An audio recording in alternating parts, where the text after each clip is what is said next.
Hey everybody, this is D Hunter, bringing another action figure review. Today, we're going to look at the Neca Halloween, The Curse of Michael Myers, which is the 6th Halloween film, Ultimate Michael Myers action figure. I want to give a huge shout out to a long-term subscriber for finding this for a target. It is much appreciated. The legal rights to the Halloween franchise are kind of all messed up. They can't make Michael Myers from the first film, but they can from the second. It's just a huge mess. Hopefully eventually we'll get them from each film. So let's take a look at the packaging. As you can see at the top, terror never rests in peace. Halloween, The Curse of Michael Myers, Ultimate action figure. Here's the front. Of course, we have Michael Myers, the shape on the front. Halloween, Curse of Michael Myers. Same thing on the other side. At the back, here's the figure. A bunch of different accessories and display options. At the bottom, there is a barcode, if that helps anybody. This is one of Neca's Ultimate figures. Window box packaging. You can hear the Velcros open up. On the inside flap, Michael Myers posts up. And then here he is with all the accessories. So with no further ado, let's open him up. Alright, now they got this figure out of the package. Here he is with all the accessories laid out. It comes with a ton of really cool stuff. We have 5 alternate hands, totaling 7 interchangeable hands, 2 heads, a mask. He's got an axe, a crowbar, a machete, 2 knives, a bundle of syringes, a pumpkin, some sacrificial candles, a bag of runes, a Strode realty sign, and a Michael Myers cutout. Before I deal all that, let's talk about and check out the figure. So this is Michael Myers, the infamous killer from Halloween 6, The Curse of Michael Myers. Now, Neca's rights to making Michael Myers figures are quite weird. They can't make him from the first film. He wasn't even in the third film. They have yet to do the 4th, 5th, 7th, 8th reboot films. And hopefully eventually we'll be able to have Michael Myers from each and every one of the films. We are one step closer. So let's take a closer look at this guy. So, start with his face here. The mask, I would say, definitely has gone in the wrong direction from the original films. It's not horrible. We still have that sort of infamous shape look. But he has that signature sort of weird brow, brown eyebrows. You can barely see his eyes through there. But it has that sort of soulless look. The hair is also a little bit different from what came before. He still has that sort of mechanic outfit. Looks like we have double jointed elbows, single jointed knees, black shoes, a little sort of carpenter hook thing. I mean, he looks good, and I'm happy to add him to the collection. Not my favorite version of him. Definitely not my favorite Michael Myers or Halloween film, but it has some cool stuff with Paul Rudd, etc., etc., but it's like this guy is sort of working for like a cult, has powers, and it just took the franchise in a really sort of dumb direction. I'm glad they course corrected, although they've rebooted this thing in different ways, shape, or form, numerous times. It's also like the Terminator franchise. There are so many different timelines in the Halloween. And a closer look at his face and head sculpt. Detailing is good. Just don't think it looks better than the mask that came before.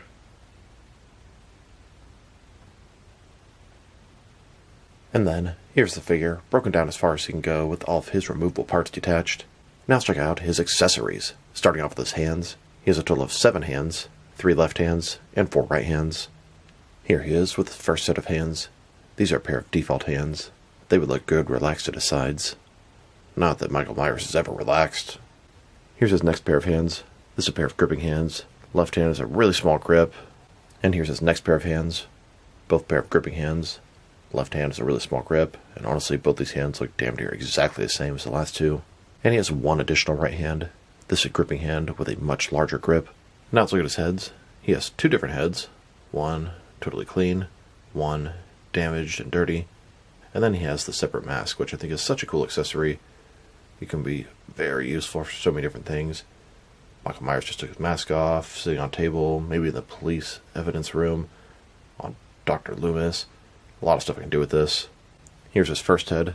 This one has the clean white mask. And here's his alternate damaged head with stuff all over the face. And here's his mask, which, like I said, I think is a really cool accessory. So, we have the Michael Myers mask, the hair, eyes, all that good stuff, and it's totally flat like he's just sitting on a table. Can't really do much with this besides it just sitting there, but that's a really, really cool prop. I might actually put this in my Arkham Asylum evidence room. And then we have these larger, almost sort of diorama type accessories. This is a realtor sign. The Strode house has been sold. Realty. Little base to stand it up. Would have been in somebody's lawn. Then we have this Michael Myers cutout. We have a little sort of white mask on this cardboard cutout. It says he's coming in red blood letters, a little knife in the hand. It's a flat cardboard standee. Next we have this jack-o'-lantern. Almost all the Michael Myers figures comes with the jack-o'-lantern, which is also really cool. Traditional jack-o'-lantern face, the diamonds for the eyes and the nose, the big mouth. There's a candle inside. The top where you'll be able to sort of open it up, put the candle in. Nice sculpt and paint detail. And then some of the less traditional type accessories from Halloween 6. We have these sort of sacrificial type candles, 3 of them put together. Then we have this little bag of runes. And then this bundle of syringes, which I can put to a ton of use in my action figure world. Makes me think of something from Prometheus or the Alien world. Hell, this could be for Scarecrow. I could definitely put this to use. You can see a couple of the needles are bent. Easy fix. Now this movie went a direction that I wasn't really fond of with the Halloween franchise. Made things more supernatural. Like he's working for a cult and he has powers. They abandoned that. I mean, it potentially could have been cool, but kind of fell short. And for his weapons, a little bit more traditional Michael Myers type accessories. We have an axe, a machete, a crowbar, and 2 kitchen knives. Axe looks pretty good. Paint job, sculpt, it's all there. Here's a long machete. It has blood on the blade.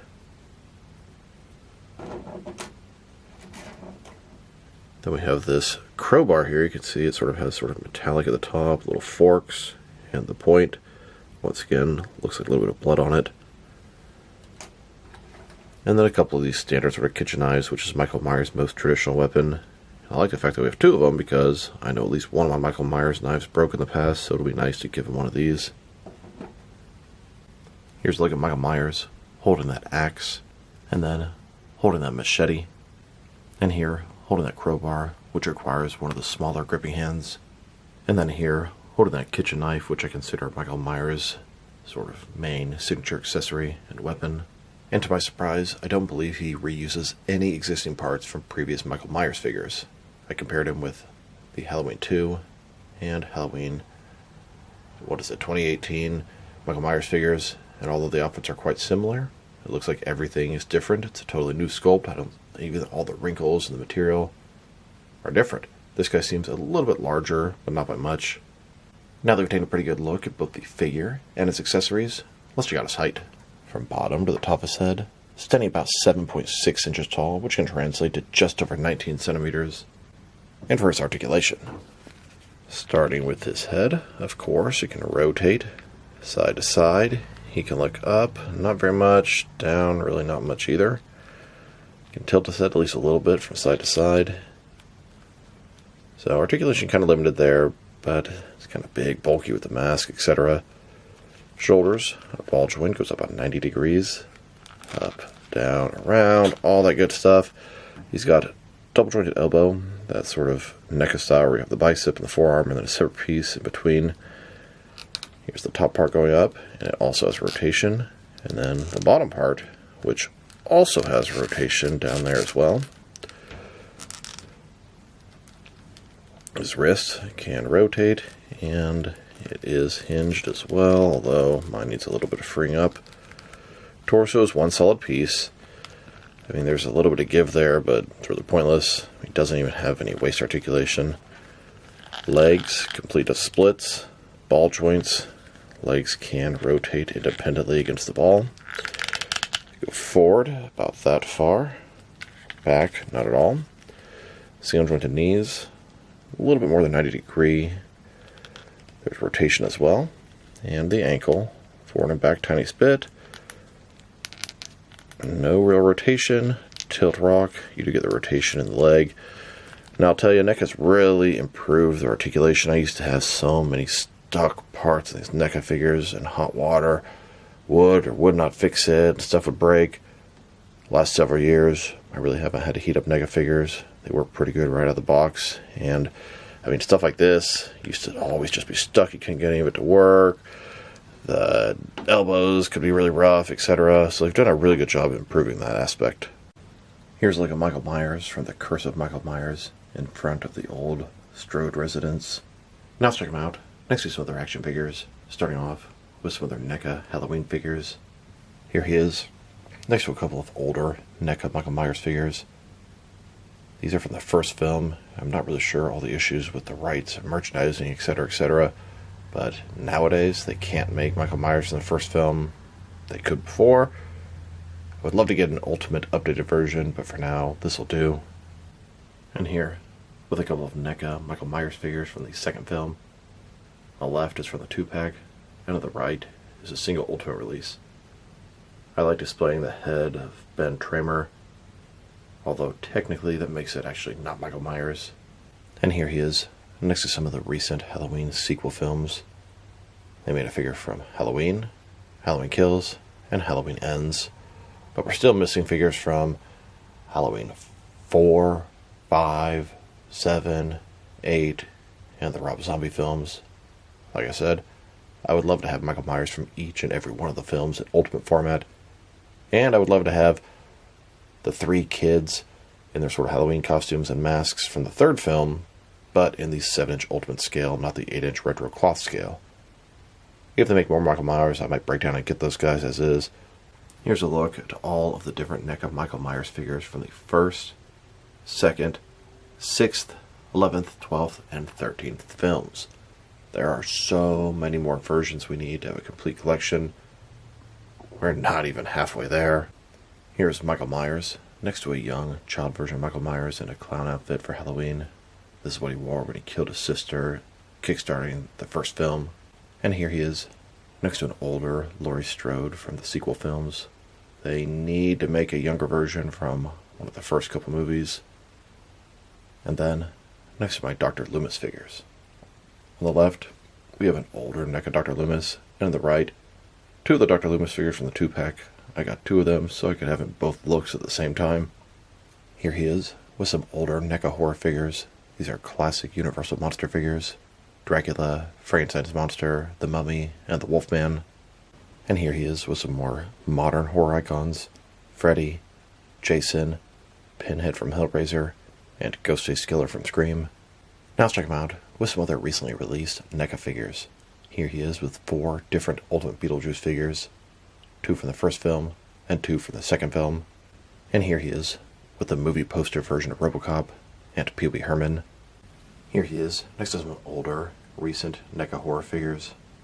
We have the black and white version of the Bride of Frankenstein, Frankenstein's monster, Ardith Bay from the Mummy, the robe version of the Invisible Man, and Van Helsing.